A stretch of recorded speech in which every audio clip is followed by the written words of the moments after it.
okay, maybe a comment or two on practice, and then ask some questions, and then no ice cream, huh? At least you laughed. It was good tempo today, good enthusiasm. I thought that the guys, they looked a little fresher because you get Sunday, Monday off, and you come back and get to practice on Tuesday. So I thought there was a good tempo. Guys get their legs back and tried to work on a lot of fundamentals, blocking and tackling, and a couple phases of special teams today, and a couple opponents that we're going to play in the future that do some things that are just different, and try to expose our guys to it. And I thought the guys had really good attitude and good juice. So hopefully going to get some guys back from injury and get them back out there working. If you anybody want to ask about specifically, that's fine, but I don't know who you'd be asking about. So Travon and Cager. Travon he's not able to go yet. We think he's going to be cleared probably by Monday.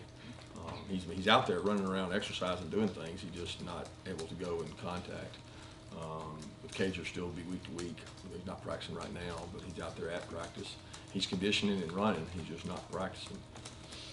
And then Tyson Campbell, I thought, was the best he's been in a long time. I mean, he practiced for the first time and did things. He just didn't. We didn't put him in there with the ones and quite as fast. We tried to slow it down for him, but he did practice. Shaffer. Yeah, Shaffer's still out right now. How important has Cager proven to be because of his experience and his height? Well, I mean, he's been a good player for us. I mean, he's been, like Javon Wims was. He's been an impact player for sure. But he's probably been more of an impact on that room. We carried him, I guess it was last week, to the Kentucky game. We took him over and used him to use experience with the other guys. I mean, we want him around, is what I'm saying, so that even though we knew he wasn't going to play against Kentucky, he was still in the room, impacting those guys. He's just very mature, and he's played a lot of football in his career, and he has a positive impact on those other guys in that room. So he's been good. Is that stuff like getting off press coverage and all that stuff, is that stuff that does come with experience, and Lawrence has that from his Miami days, and your other guys like George and Dominic are catching up? Well, I mean, you get better when you play, certainly. I think some guys come in and they get off press really well. If they're really, really talented and they're good at it, I think that's something that experience brings value. Lawrence has a lot of experience. He's been around a lot of good wideouts. When he played at Miami, he's physically stronger and bigger than a lot of other guys. So he's able to use his body to help him against those press guys. And everybody's still working to improve that. I mean, shoot.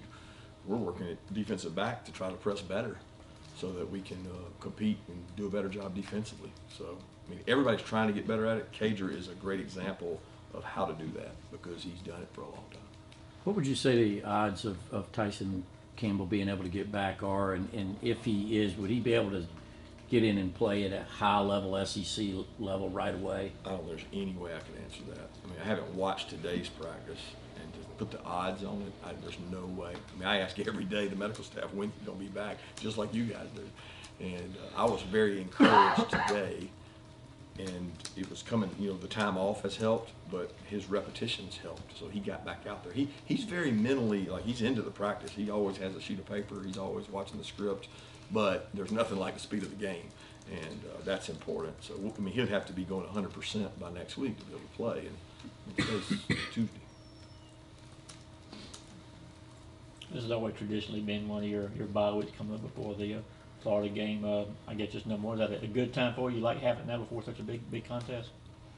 Like I said before, I don't know. Bye weeks fall where they fall. I never get into, well, that's great, it falls there, it doesn't fall there. I think the SEC does a good job of balancing that out. You look at the big games, and teams have off weeks before each other a lot of times. And I'm sure they try to do that to not create a competitive advantage. But I mean, it falls at a good time for us because we are beat up, but who's not? You obviously, you have very little control of schedules, but when you look down at your November, it seems pretty evident that you guys got a real gauntlet there to the end of the season. Can you just talk about your November challenge?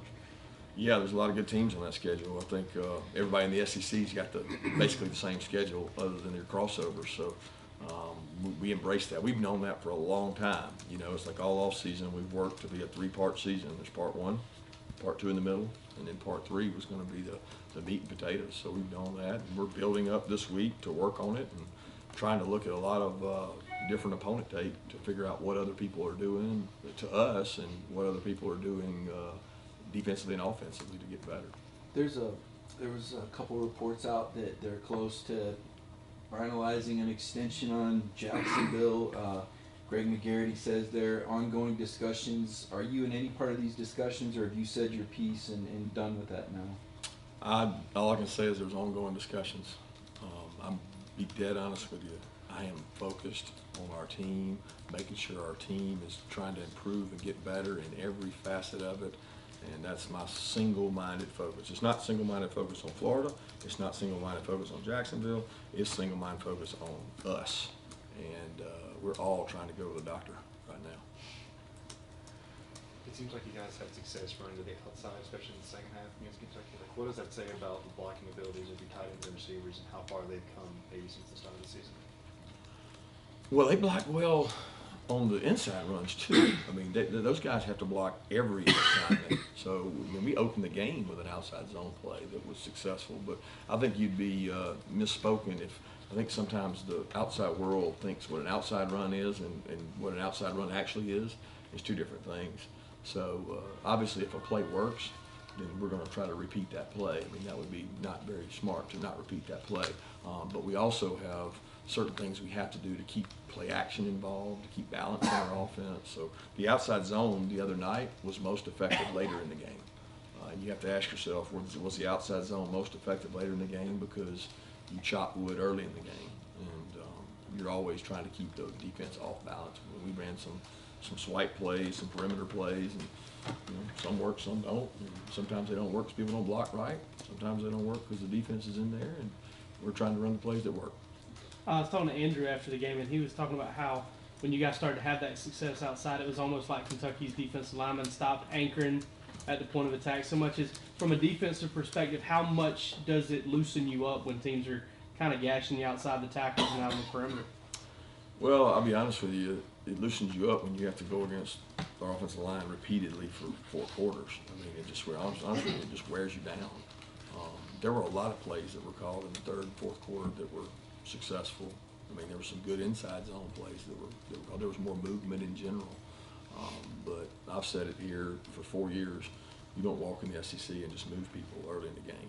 It just doesn't happen. You're not just road grading folks out of there. It's a cumulative effect that it takes. And we certainly had a cumulative effect because we ran it better later than earlier. Kirby, I don't know if we've asked you what Shawn Watson's kind of role in your organization is, and I assume you have an open date without an opponent to prepare for that. Maybe you all, no matter what aspect of your team, have more chance to look at, hey, what can we do more in this area or that area? Can you answer that? You lost me there. Is that a 2-part question? Yes. You're asking about Shawn. What Shawn, and then role also, I guess, with offense, do you guys look at things, you don't have an opponent, you can maybe dive into some more stuff than regular game week? Well, I was just saying earlier that in the off week we look at all our future opponents and we look at ourselves. So you do self-scout, you do your opponent's work, and you say what do they do that creates an issue, and then you also look and say what's been successful that we might be able to emulate with our personnel. So there's like 3 parts of that. But Shawn's a big part of that. He has replaced Jay, who did a great job last year for us. He's very involved as far as advanced scouting, we call it, looking at opponents ahead of time. Both defensively and offensively. He gives our defense an analysis of each opponent, their offense. So he's looking at Kentucky's offense and telling us what he thinks on Sunday night. It's just advanced work, but he's primarily with the offense and looking at things and just an extra set of eyes to look at different ideas, things he's done. He's got a lot of experience and has been a part of a lot of successful quarterbacks and offenses. So we use that as an asset. But we got several guys that do those things. In terms of your offensive line, how reliable is it, I guess, to have the experience of Andrew Thomas at left tackle, Isaiah Wilson at right tackle with pass protection and leadership and all those qualities that they have and bring? You looking for a number? You're looking for, I mean, it's super valuable. I mean, I can't put a price tag on it. I mean, when you line up with 2 tackles in this league that have played, you're very fortunate because tackles are hard to come by, and good ones are really hard to come by. I mean, they just, I mean, do the math. How many 6'6" guys are walking around? There's not a lot. 6'6", 300 that can move. Very few. So I mean, you know, it's hard to find guys like that. We have been blessed, and Sam has done a great job recruiting to get those guys. And I mean, they're not perfect either. They have to go against really good players. But I'm very pleased with those guys, and they are great competitors and they're good leaders. What are some of the challenges that Trey Hill continues to kind of work through right now as a center? Well, I thought the other night he did a tremendous job in those conditions to not really have, when you think about it, he really didn't have a bad snap. I mean, Jake missed the one that was probably head high, but Jake would tell you it wasn't a bad snap. So I thought that was big when you talk about that game in those conditions. Both centers really did a good job. Trey knows his warts. He's got to work hard. He's got to strain hard. He's got to continue to fight. And he was on a tough guy to block the other night, and we left him singled a lot. And that guy played well, but Trey, I thought in the end, won out on a lot of perimeter run blocks, and he was very, very athletic getting to the second level. But Trey would be the first to tell you he's got to play better too, and he'll do that. And then in terms of the bye week, I know you probably get a similar question, I suppose, every year, every bye week. But in terms of working on yourself, I mean, how do you go about that differently than in a game week? What type of things do you want to like check off a list, and then also do you kind of go through a mid-season evaluation type of thing at all? Well, we do statistically, we do schematically, and we do professionally, because we're trying to find, you know, hey, what complements something we're doing well. So let's say that we're doing something good in the red zone. We're going to try to find something to complement that, because people are going to try to attack you on what you've done as your strength. And we meet in the mornings for 2 to 3 hours. We have quality control guys come in, give presentations. This is what so-and-so's doing. This is what they're doing. This is what they're doing. And they might not fit us, but they might. And we try to use those things. And then same thing for me. I'm looking at the quality control of the offense, quality control of the defense. What's been the most successful run versus what front? What front have we struggled the most against? And I'm looking at it from a defensive coach to say, you know, what is Todd Grantham? What is Kevin Steele? What is the next guy going to do to stop us? So what are our answers? As you guys continue to sort of recruit nationally and do that more and more and sort of try to get that national brand, national exposure, do you maybe change or refocus how you sort of choose to recruit the state of Georgia over time? No, I would never change how we recruit the state of Georgia. It's home base, it's primary, it's number one, most important. That doesn't mean we're going to get every kid. Doesn't mean that. I mean, there's some good players in the state that have left, and we fought to get them. But I mean, I want the best players in the state to stay home. We will never change how we recruit the state of Georgia. Why would you ever do that? I mean, there's too many good players here. Kirby, do you address with your players the fans that were going the other night in terms of, I'm not sure how used to that they are at a home game? Nah, I don't really address it. I mean, I'm sure they're aware of it, but our kids are pretty mature. I mean, I don't think it's something that you address or talk about. They know they're not really booing at them, so I mean, the players are not upset or hurt by it. I mean, if they are, then that's their opinion. But we don't let outside forces control what we do inside, and that's just beliefs that I've had for a long time. I've been around a lot of good coaches, and the first game I've been in that somebody booed, and it won't be the last. So we try to control what we can control, and our message to our team is let's go out and get better. Our kids, they adhere to that. You mentioned the self-scouting in the bye weeks. What is that self-scouting report looking like this bye week as compared to the earlier one? Has some different things in it.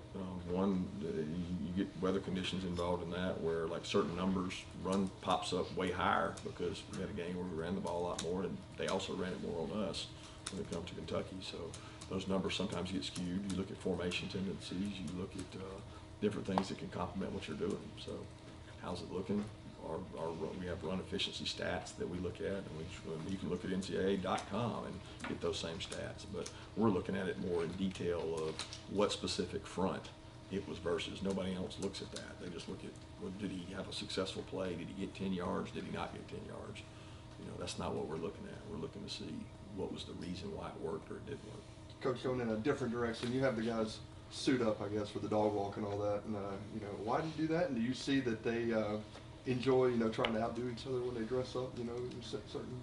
No, I don't think they try to outdo each other. I just think it's important because it creates a tone and a demeanor of this is different. You know, if I dress like I do every day, then I'm just going to practice. If I have to go put something on, we don't really put suits on. We don't require them to do that, but we want them to dress appropriately. And I think professionally, it would have helped me if I'd done that more often, getting out of college. And you want to be able to present yourself to an employer one day the right way. And I think it's important to parents in recruiting that their kids are going to learn how to present themselves to an employer and do it the right way, and that's why we do it. Two more questions? Is there anyone whose fashion has impressed you?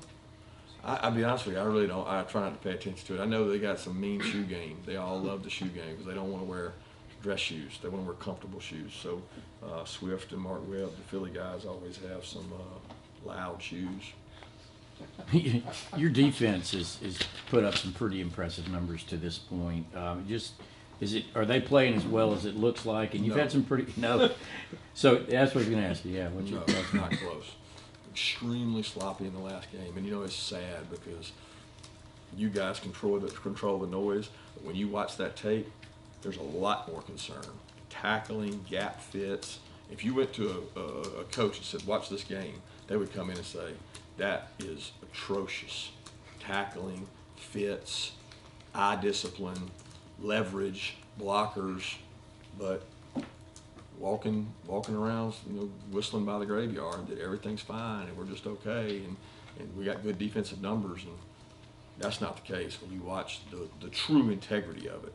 You can't judge it based on number one statistics. You can't judge it based on a kid, playing in the pouring down rain that's not a quarterback. So, we haven't been tested in that regard, and we got to get better, and that's what we're doing this week.